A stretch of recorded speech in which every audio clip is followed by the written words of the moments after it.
Another concept we're going to encounter as we get more and more serious about Zephaniah, we're going to encounter this phrase, the day of the Lord, widely misunderstood and misapplied by many people.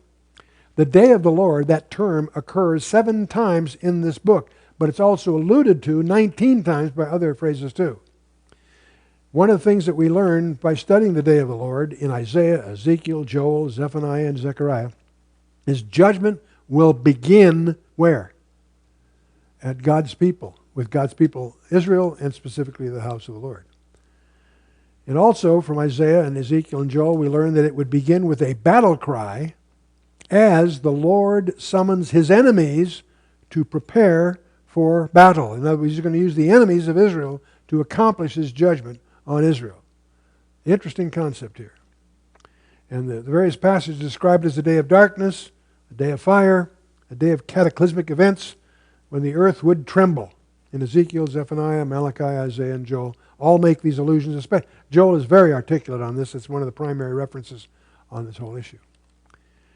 The day of the Lord sometimes involves the judgment of God's people, including the northern kingdom, because they get wiped out by the Assyrians as a result of their sin. God uses the Assyrians to be his instrument of judgment against the northern kingdom. It also is a term used against Judah at the hands of the Babylonians, and that's part of what we'll be dealing with here. Those are specific, you might say, denotative allusions. But sometimes the judgment appears in the context of a universal judgment on all nations. Same term is used. It's used both ways, and that's what causes confusion. It'll be used in a narrower sense, like it's the northern kingdom, the southern kingdom of Israel, but it's also, you'll see the language broaden itself to speak of an eschatological time of judgment on all the nations. So these are all examples of the Lord's intervention in history that prefigure the final time period when he will annihilate his enemies on a more universal scale and in so doing restore Israel. So these passages are on the one hand warning Israel locally to get their act together, or in fact it isn't a call for repentance, it's an announcement that it's coming. It's too late. But it's also coupled with the fact at the end of the story they get restored and in their land and so forth. So for a real thorough development of this relationship between history and eschatology, one of the places you might want to take a look at, study Isaiah chapter 13 through 27 as that's its primary emphasis there. But see, the day of the Lord, however, as other scriptures will show, will include some other events beside the things we've talked about. First, before Israel's enemies will be destroyed, they will plunder and devastate Israel. That's what Zechariah 14 deals with. And this will be a time of anguish for Israel, according to Zephaniah. We're going to look at that this evening. Jesus called this time period, what we call the Great Tribulation, he calls it a time of great distress for the nation Israel. Jeremiah uses the phrase, the time of Jacob's trouble. Those are equivalent idioms, if you will. So, it also, another aspect is, after the Lord will destroy his enemies at the Messiah's return, the day of the Lord will include a time of blessing for Israel known as the millennium. Okay? And many people don't realize that the millennium, as we encounter it in Revelation 20, is nothing more than the fulfillment of the unconditional covenant that God gave David in 2 Samuel 7. And finally, then after the millennium, the day of the Lord will also include the destruction of the present heavens and earth and the making of a new heavens and a new earth.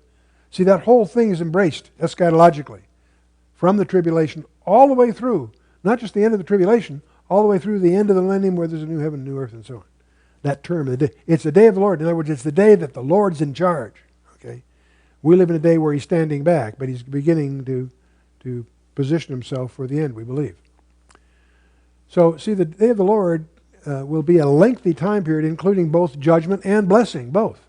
It will begin soon after the rapture, and will include the 7-year tribulation, the return of the Messiah, the millennium, and the making of the new heavens and new earth. So obviously this whole view contradicts the view of some that the end of the Great Tribulation and the rapture will occur and the day of the Lord will then begin. And that view is shattered by the scriptural perspective we're showing here. And Babylon, Egypt, and Edom and other nations will be laid waste as God intervenes to punish the sin that had come to a climax. And we're going to see that all laid out here as this unfolds. And it'll all begin, the day of the Lord, in the eschatological sense, will begin with the tribulation period, the time of Jacob's trouble. In the Old Testament, there's a whole bunch of passages, obviously. In the New Testament, Revelation 6, 11, 14, 15, 16, and 19, all deal with this. They all embrace this. In other words, the day of the Lord embraces the whole millennium. It continues. It's spoken of as a day of visitation, a day of judgment, both by Peter, first and second letter, a day of wrath by John in Revelation 6, and on it goes. There are over 1,845 references in the Old Testament alone relating to Jesus Christ ruling on the planet Earth that have yet to be fulfilled. There are a total of 17 Old Testament books that give prominence to that event. Of 216 chapters in the New Testament, there are 318 references to the second coming. It's mentioned, in fact, emphasized in 23 of 27 books. For every prophecy relating to his first coming that we celebrate around the Christmas season and so forth, there are 8 relating to his second coming. Interesting ratio here. Still, in spite of that, most people assume that the future is but a linear extrapolation of the present, that life will just go on. See, we're all guilty of what I call linear extrapolation. We think that tomorrow will be like yesterday, next week like last week, next month like last month, next year sort of like last year. We make linear extrapolation. It's understandable, and yet we need to stop and recognize that in every phase of our life, there occurs what we call nonlinearities. Medically, you can have a stroke that wasn't expected. Economically, you can lose your job or have the stock market collapse or whatever. Geopolitically, there are changes of regimes occurring and what have you. Life is full of nonlinearities, and that's why you have insurance companies, to help protect against certain kinds of nonlinearities. Well, one of the most important nonlinearities to be aware of is the biblical nonlinearities. The recreation is one of the first ones. Most of us have no idea what it was like before Genesis 3. You can't prove to me that Adam lived in only 3 dimensions. We don't know what the creation was. We only know the creation after the curse of Genesis 3. Another big nonlinearity was the flood of Noah. That wasn't just a lot of water.